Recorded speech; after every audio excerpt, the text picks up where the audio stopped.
सबको जय भीम, नमो बुद्धाय। सबका यहाँ पर स्वागत है। नमो तस् भगवतो अरहतो सम्मा संबुद्धस्स। नमो तस् भगवतो अरहतो सम्मा संबुद्धस्स। नमो तस् भगवतो अरहतो सम्मा संबुद्धस्स। बुद्धं धम्मं संघं नमस्सामि।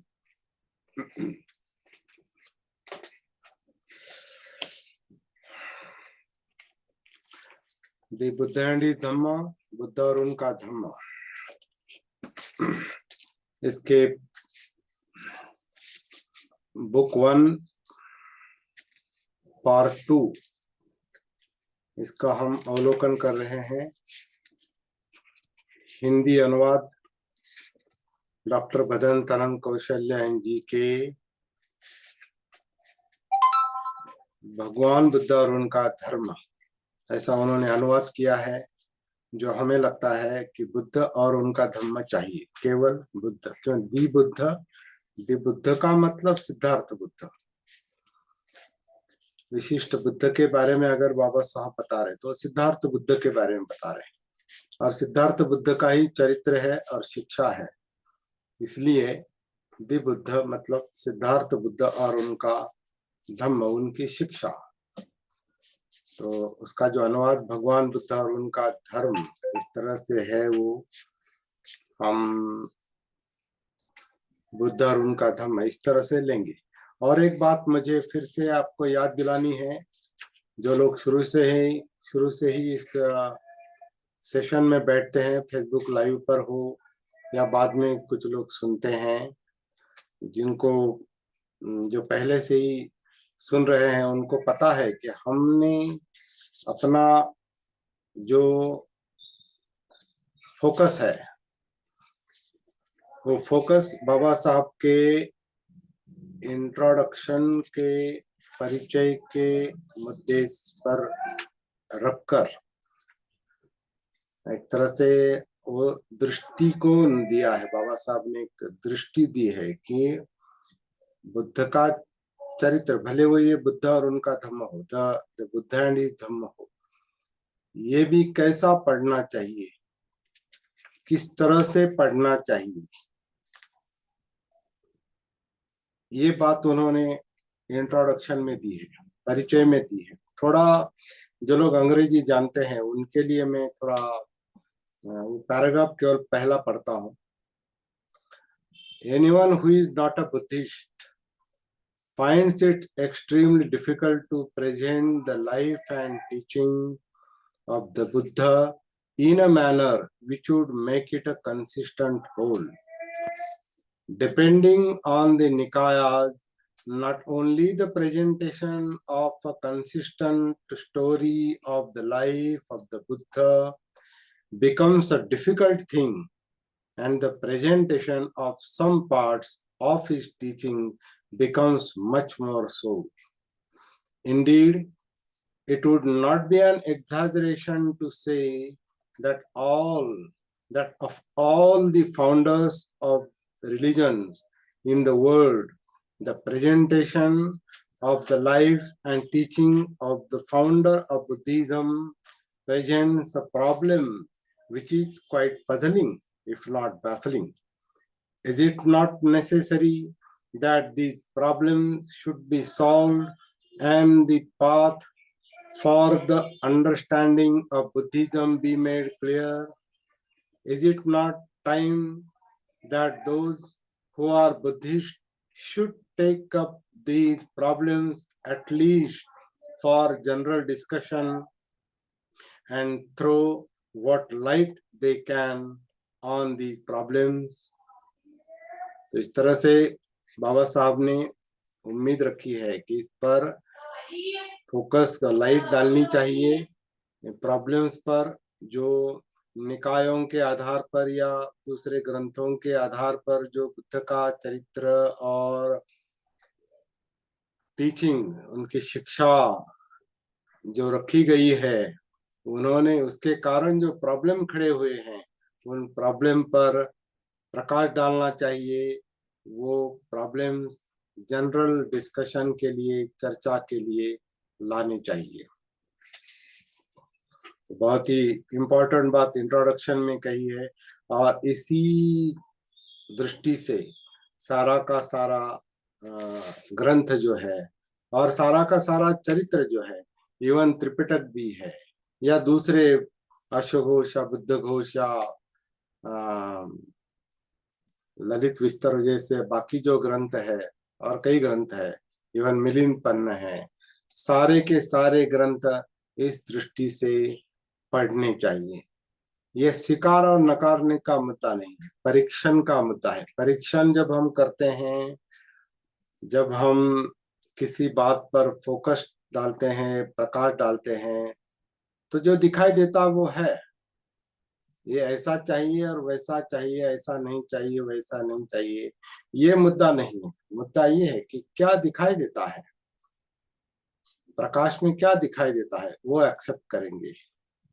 वो सही लगता है तो सही है, नहीं लगता तो नहीं लगता। इस तरह से जो ओपन ओपन माइंडली सब जो परीक्षण निरीक्षण जो है वो होना चाहिए। इसका हिंदी अनुवाद आपके लिए मैं पढ़ता हूँ परिचय से। किसी भी अबौद्ध के लिए, मतलब जो बौद्ध नहीं है वो, किसी भी अबौद्ध के लिए ये कार्य अत्यंत कठिन है कि वे बुद्ध के चरित्र और उनकी शिक्षाओं को एक ऐसे रूप में पेश कर सके कि उनमें संपूर्णता सुसंगति रहे। जब हम दीघ निकाय शब्द बाबा साहब ने इस्तेमाल नहीं किया है, निकाय शब्द इस्तेमाल किया है। बनते जी ने इसमें दीघ निकाय डाला है या प्रिंटिंग मिस्टेक है, जो भी है मिस्टेक है। तो जब हम निकाय आदि पाली ग्रंथों के आधार पर बुद्ध का जीवन चरित्र लिखने का प्रयास करते हैं, तो हमें यह कार्य सहज प्रतीत नहीं होता, और उनकी शिक्षाओं की सुसंगत अभिव्यक्ति तो और भी कठिन हो जाती है। यथार्थ बात यह है, और ऐसा कहने में कुछ भी अतिशयोक्ति नहीं, कि संसार में जितने भी धर्मों के संस्थापक हुए हैं, उनमें बुद्ध की चर्या यानी चरित्र का लेखा जोखा हमारे सामने कई ऐसी समस्याएं पैदा करता है।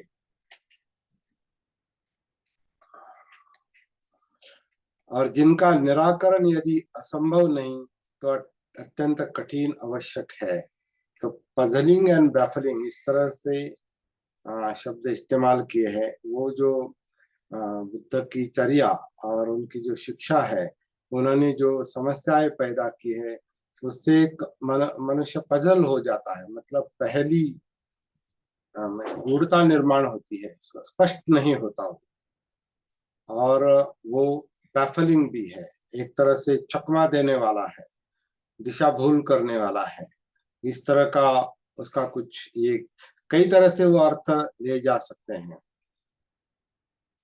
क्या यह आवश्यक नहीं कि इन समस्याओं का निराकरण किया जाए और बौद्ध धर्म के समझने समझाने के मार्ग को निष्कंटक यानी साफ, बिना कंटक के, बिना कांटे के किया जाए।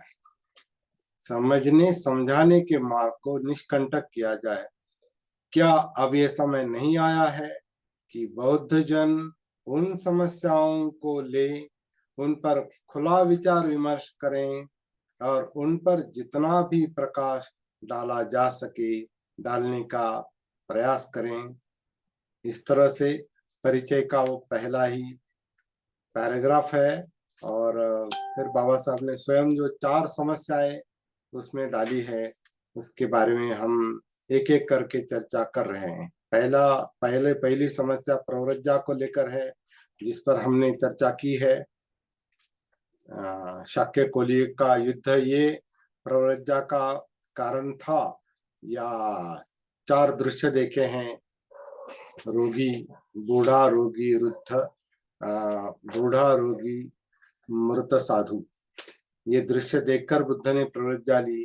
तो इस पर हमने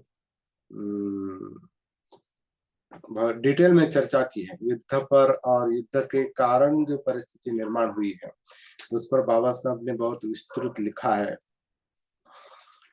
पहला तो प्रवृत्ति की समस्या, फिर 4 आर्य सत्य भी उन्होंने नकारे हैं, ऐसे नहीं, क्योंकि अंदर इस ग्रंथ में आए हैं वो बुद्ध एंड धम्म में।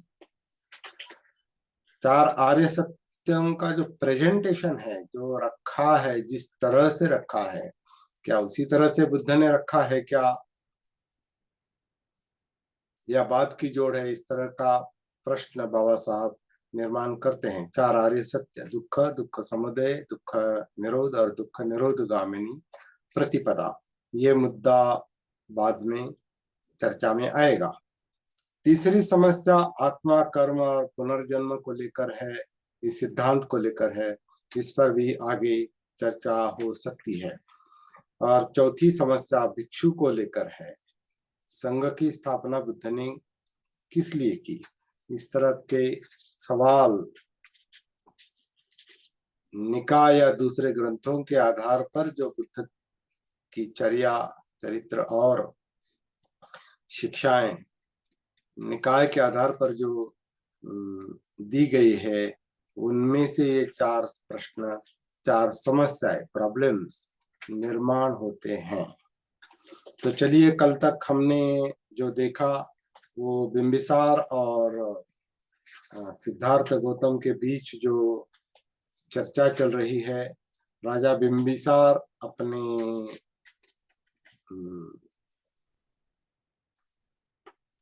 अपने खुद के मतानुसार, उनके जो पहले संबंध है उनके अनुसार सिद्धार्थ को एक तरह से मनाने की कोशिश करता है, और सिद्धार्थ गौतम उनको उत्तर देते हैं। और ये सारा जो संवाद है, सारा जो मामला है, सारा जो प्रसंग है, वो अश्वघोष लिखित बुद्ध चरित्र पर आधारित है। ये दूसरा भाग पूरा का पूरा अश्वघोष के ग्रंथ पर ही आधारित है। और संग्रह भंतेरान कौशल्यायन जी ने एक एक सर्ग बताया है। बुद्ध चरित्र का सर्ग 1, 2, 3, 10, 10, 11 और श्लोक के नंबर भी दिए हैं। तो जो लोग डिटेल में स्टडी करना चाहते हैं वो अश्वघोष का चरित्र भी देख सकते हैं, बुद्ध चरित्र। तो गौतम ने बिंबिसार को जो उत्तर दिया है, और वो बहुत लंबा चौड़ा संवाद है, इसलिए हमने जल्दी से वो पढ़ डाला है, बहुत बड़ा है वो। लेकिन अभी उसका, उस उत्तर का उत्तरार्ध मतलब समाप्त पढ़ना रह गया था, क्योंकि कल बहुत ज्यादा पढ़ा था, कई सारे मुद्दे उसमें आए हैं। इस पर चर्चा करेंगे, बाद में रूबरू भी चर्चा कर सकते हैं। इस पर हम सेमिनार भी आयोजित कर सकते हैं, या ऑनलाइन भी चर्चा चल सकती है। ये इस पर प्रकाश डालने का काम इसके बाद जारी रहेगा। तो ये बहुत बड़ा संवाद था, इसलिए हमने जल्दी से पढ़ डाला है। इसका जो अभी उत्तरार्ध है या समाप्ति का पार्ट जो है, वो अभी हम पढ़ते हैं। और इस तरह से ये दूसरा भाग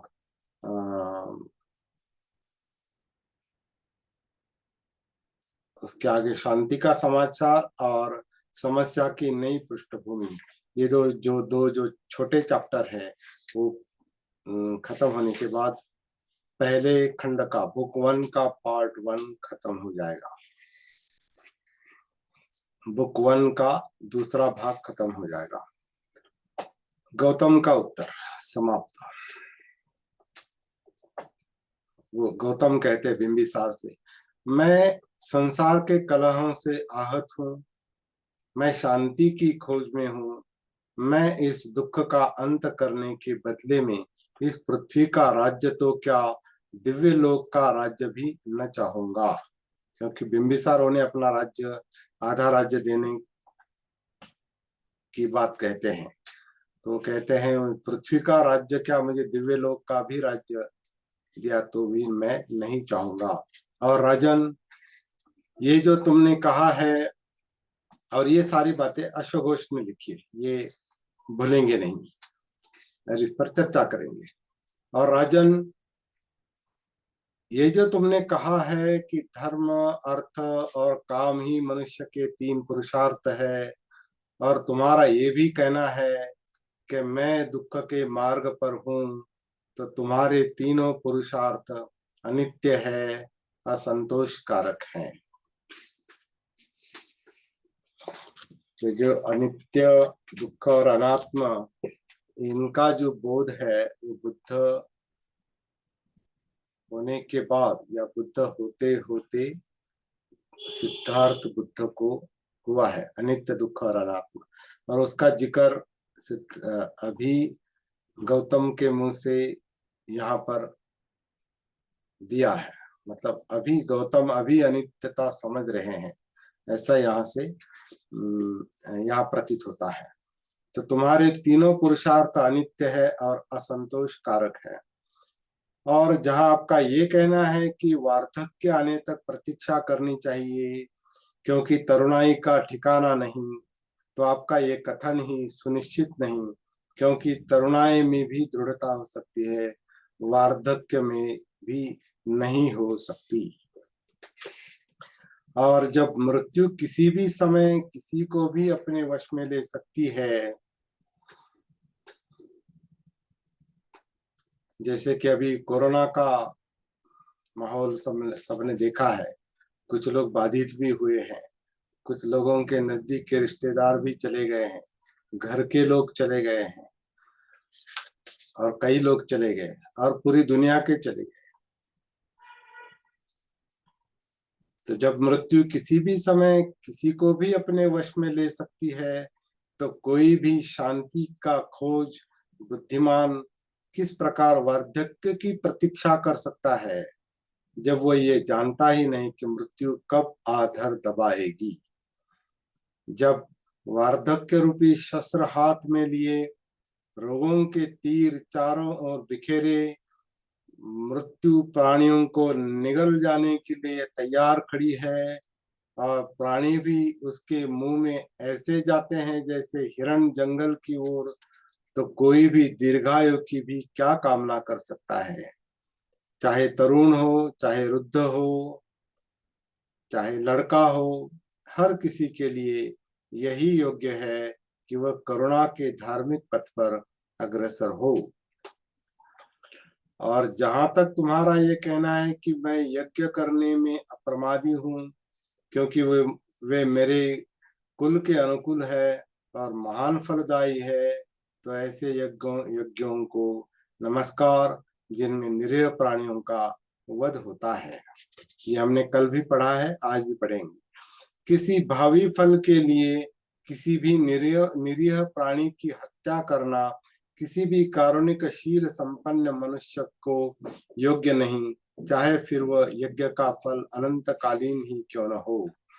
और यदि यह भी न स्वीकार किया जाए कि आत्म संयम, सदाचार और कामजित होना ही सद्धर्म का अनुकरण करना है, तो भी याज्ञनिक होना ठीक नहीं, क्योंकि आत्म संयम के लिए और सदाचार के लिए और कामजित होने के लिए यज्ञ की आवश्यकता नहीं। याज्ञनिक होना भी ठीक नहीं, क्योंकि यज्ञ धर्म के अनुसार ऊंचे से ऊंचा फल पशुओं की हत्या से ही मिल सकता है। दूसरों को दुख देकर इसी जन्म में जो सुख आदमी को प्राप्त होता है, वही जब कारुणिक बुद्धिमान पुरुष के लिए काम में नहीं, तो फिर किसी अदृश्य दूसरे लोक में जो सुख मिलने की बात कही जाती है, उसके बारे में कहना ही क्या। मैं अगले जन्म में मिलने वाले किसी फल की आशा से कोई कर्म करने से प्रेरित नहीं हो सकता। हे राजन, मेरे मन को भावी जन्मों की कल्पना में सुख नहीं मिलता, क्योंकि ऐसे कर्मों की दिशा उसी तरह अनिश्चित और अस्थिर है जैसे बादलों से गिरी वर्षा वर्षा से प्रताड़ित किसी पौधे की दिशा। राजा ने हाथ जोड़कर बिना बाधा के आपका उद्देश्य सफल हो, जब भी कभी आप जीवनोद्देश्य पूरा हो जाए तब फिर इधर पधारने की कृपा करना। गौतम को फिर अपने राज्य में आने के लिए वचनबद्ध कर अपने दरबारियों सहित राजा अपने महल को चला गया। अब यह बिंबिसार और इनका जो संवाद हुआ है सिद्धार्थ गौतम का, संवाद में आखिर में जब आपका जीवन उद्देश्य पूरा हो जाए तो फिर इधर आने पधारने की कृपा करना। शायद शायद ने मतलब ये ग्रंथों में आया है कि बाद में वो मिलते हैं, लेकिन बिंबिसार को अपना ही पुत्र अजातशत्रु खत्म करता है, मार डालता है, उसकी हत्या करता है। उसका जो सविस्तर वर्णन है वो उसकी बिंबिसार और सिद्धार्थ बुद्ध के संबंध आगे कहाँ तक चले। जैसे अजातशत्रु मिलने के लिए आता है उनका पुत्र जिसने बिंबिसार की हत्या की, ये संदर्भ ग्रंथों में आता है। तो बिंबिसार की इच्छा थी कि जीवन का उद्देश्य आपका पूरा हो जाता है तो इधर पधारने की कृपा करना। वो मामला कहाँ तक गया ये हमें पता करना पड़ेगा, या कहीं अगर है तो नहीं है तो वो भी बात अधूरी है, ये सिद्ध होता है। चलिए यहाँ तक ये हो गया। अभी गृह त्याग हो गया है, कपिल वस्तु आ गए हैं और आगे चलकर अगला जो काम है वो शुरू हो जाता है। जब गौतम, इसका चैप्टर का नाम है शांति का समाचार। जब गौतम राजगृह में एक कुटी बनाकर ठहरे हुए थे, उसी समय दूसरे 5 परिव्राजक भी आए और उन्होंने भी उसके पास ही एक कुटी बना ली। इन 5 परिव्राजकों के नाम थे कौंडिन्य, अश्वजीत, वाष्प यानी वप्प, महानाम तथा बद्रिक। वे भी गौतम के व्यक्तित्व से प्रभावित हुए और सोचने लगे कि इसकी प्रव्रज्जा का क्या कारण रहा होगा। राजा बिंबिसार की भांति ही उन्होंने भी इस विषय में प्रश्न किया, चर्चा की। जब उसने उन्हें वो सारी परिस्थिति समझाई जो कि उसके प्रव्रजित होने का कारण बनी थी, उन्होंने कहा, हाँ, हमने ये सुना है, लेकिन क्या तुम जानते हो कि तुम्हारे चले आने के बाद क्या हुआ? सिद्धार्थ का उत्तर था, नहीं। तब उन्होंने उसे बताया कि उसके चले आने के बाद कोलियों से युद्ध ठानने के विरोध में शाक्यों में बड़ा आंदोलन छिड़ा। मतलब सिद्धार्थ गौतम इस अवस्था में आ गए, उसके बाद शाक्य जाग उठे हैं और शाक्यों ने आंदोलन छेड़ दिया। आदमियों, औरतों, लड़कियों ने प्रदर्शन किए और जुलूस निकाले।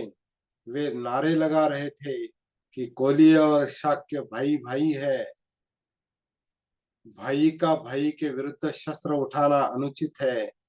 गौतम के जलावतन मतलब देश निकाला, गौतम के देश निकाले को याद करो, इत्यादि इत्यादि। आंदोलन का ये परिणाम हुआ कि शाक्य संघ को एक सभा बुलाकर पुनः अपने निर्णय पर विचार करना पड़ा।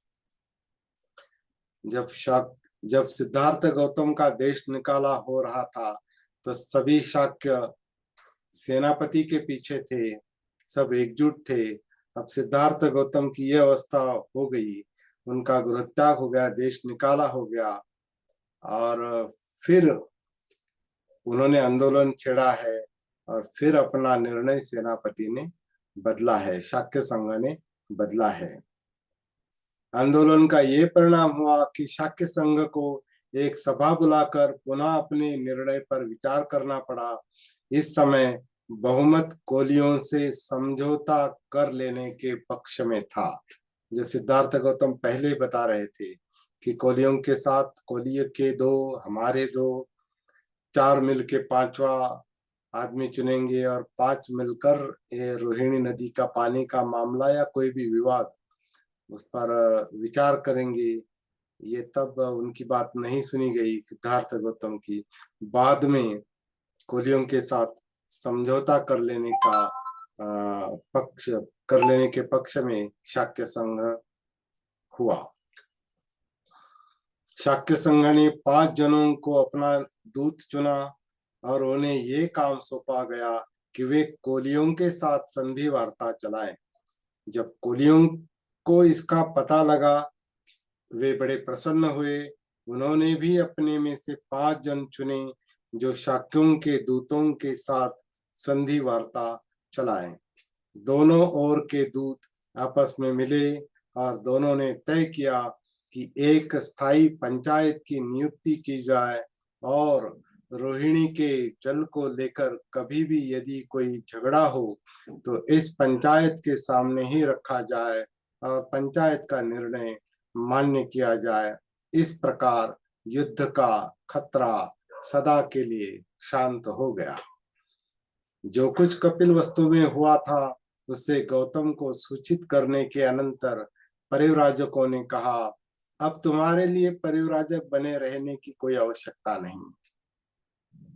अब तुम अपने परिवार के लोगों के पास वापस जा सकते हो।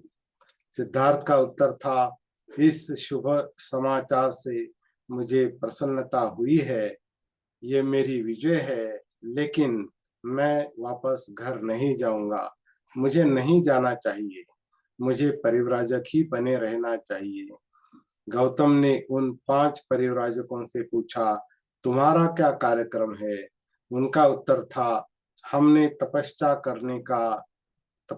करने का निश्चय किया है। तुम भी क्यों हमारे साथ शामिल नहीं होते? सिद्धार्थ ने कहा, शनैः शनैः मतलब धीरे धीरे, शनैः शनैः पहले मुझे दूसरे पथों की परीक्षा करनी है। तब 5 परिव्राजक चले गए। तो सिद्धार्थ गौतम दूसरे मार्गों की परीक्षा करने में जुट गए।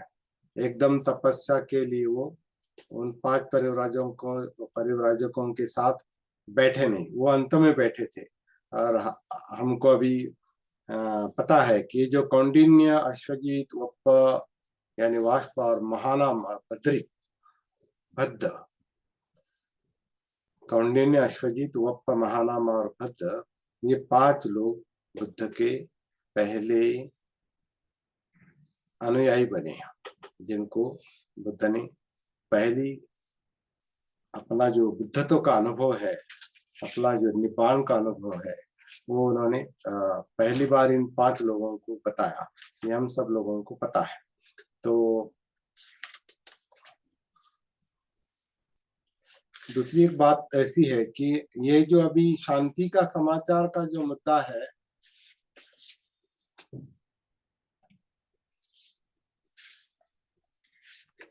ये शांति का समाचार अगला जो कुछ वर्णन, समस्या की नई पृष्ठभूमि, ये दोनों वर्णन का संदर्भ भंते जी ने नहीं दिया है। इसका मतलब ये जो शांति का समाचार और अगला समस्या की नई पृष्ठभूमि, ये 2 चैप्टर जो है वो बाबा साहब ने कहीं अन्यत्र से लिए हैं। तो बहुत इंटरेस्टिंग है ये भी बात। समस्या की नई पार्श्वभूमि मतलब 5 परिव्राजक चले गए, अब समस्या की नई पृष्ठभूमि सिद्धार्थ गौतम के सामने खड़ी होती है। 5 परिव्राजकों द्वारा लाए गए इस समाचार ने शाक्यों और कोलियों में युद्ध का होना रुक गया था, गौतम को बड़ा बेचैन बना दिया। अकेला होने पर वह बड़ी गंभीरता से सोचने लगा कि क्या अभी परिव्राजक बने रहने का उसके लिए कोई कारण, उचित कारण रह गया है? उसने अपने से प्रश्न किया। वह अपने बंधु बांधवों को क्यों छोड़कर आया था? उसने अपने आप से प्रश्न किया कि वो अपने बंधु बांधवों को क्यों छोड़कर आया था। उसने इसलिए गृह त्याग किया था क्योंकि वह युद्ध का विरोधी था। अब जबकि युद्ध समाप्त हो गया है, तब भी क्या मेरे लिए कोई समस्या शेष रह गई है? क्या युद्ध की समाप्ति के साथ साथ मेरी समस्या भी समाप्त हो गई है? गहराई से सोचने पर उसे उत्तर मिला, नहीं। युद्ध की समस्या अनिवार्य तौर पर विरोध की समस्या है। यह एक बड़ी समस्या का एक अंग मात्र है। यह विरोध न केवल जातियों और राजाओं में ही विद्यमान है। यह विरोध, यह संघर्ष, यह विरोध न केवल जातियों और राजाओं में ही विद्यमान है। यह विरोध, यह संघर्ष विद्यमान है क्षत्रियों में भी, ब्राह्मणों में भी, गृहस्थों में, माता और पुत्र में, पुत्र और माँ में, पिता और पुत्र में, बहन और भाइयों में, तथा साथी और साथियों में। सब में युद्ध चल रहा है, सब में संघर्ष है। इसके पीछे क्या मानसिकता है, ये उनके अगले अनुसंधान का मुद्दा है।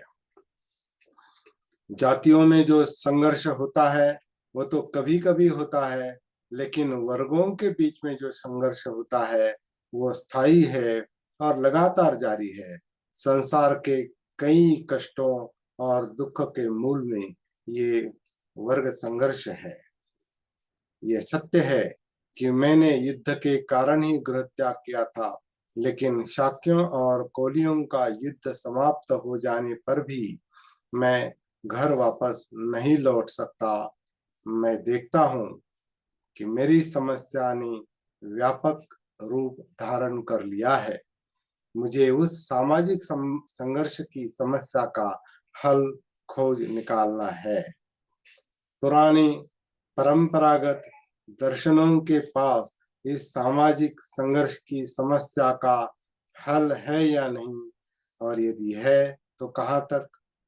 क्या हम इन सामाजिक दर्शनों में से किसी एक को भी सही मान सकते हैं? उसने हर परंपरा का, हर मत का स्वयं परीक्षण करने का निश्चय किया। इस तरह से ये दूसरा भाग समाप्त होता है। इसमें हम एक समानता देखते हैं। जिस तरह से सिद्धार्थ गौतम के सामने ये स्वयं परीक्षण का मुद्दा मन में आया है, उनके सभी सामाजिक दर्शनों का परीक्षण, सभी परंपराओं का परीक्षण, हर मत का परीक्षण, ये जो संकल्प सिद्धार्थ बुद्ध का है, वही संकल्प स्वयं डॉक्टर बाबा साहब अम्बेडकर का भी रहा है। उन्होंने भी तौलनिक अभ्यास पर बहुत समय दिया है अपने जीवन का। और खासकर हम जानते हैं कि बुद्ध धम्म के स्वीकार के पहले उन्होंने सारे धर्मों का अवलोकन किया था। सारे तत्व ज्ञानों का, जैसे कि मार्क्सवाद वगैरह, सारे तत्व ज्ञानों का उन्होंने अवलोकन किया था। और तौलनिक विचार करके सभी परंपराएं, सभी मतों का स्वयं परीक्षण करके उन्होंने बुद्ध धम्म का चयन किया है। और उसी का परिणाम हम देख रहे हैं। हमारा ये जो सेशन चल रहा है और आगे जो काम चलता रहेगा, इसके पीछे बाबा साहब की प्रेरणा है। और बाबा साहब पर बुद्ध का सबसे बड़ा प्रभाव था, ये हमें इस ग्रंथ के आधार से पता चलता है। आज के लिए इतना काफी है। कल नए प्रकाश की खोज में, ये जो तीसरा भाग है, पहला कांड यानी फर्स्ट बुक, का थर्ड पार्ट, नए प्रकाश की खोज में, इसमें हम जाएंगे। इस खोज में हम भी जाने की कोशिश करेंगे इसके आधार पर। तो सबको जय भीम, नमो बुद्धाय। आप सब लोग यहाँ जितने भी है, बाद में जितने भी लोग सुनेंगे, उन सबको मैं अभी से धन्यवाद देता हूँ, क्योंकि ये काम बहुत जरूरी है, आवश्यक है। ये बाबा साहब की अपेक्षा के अनुसार हम बात कर रहे हैं। सबको जय भीम, नमो बुद्धाय।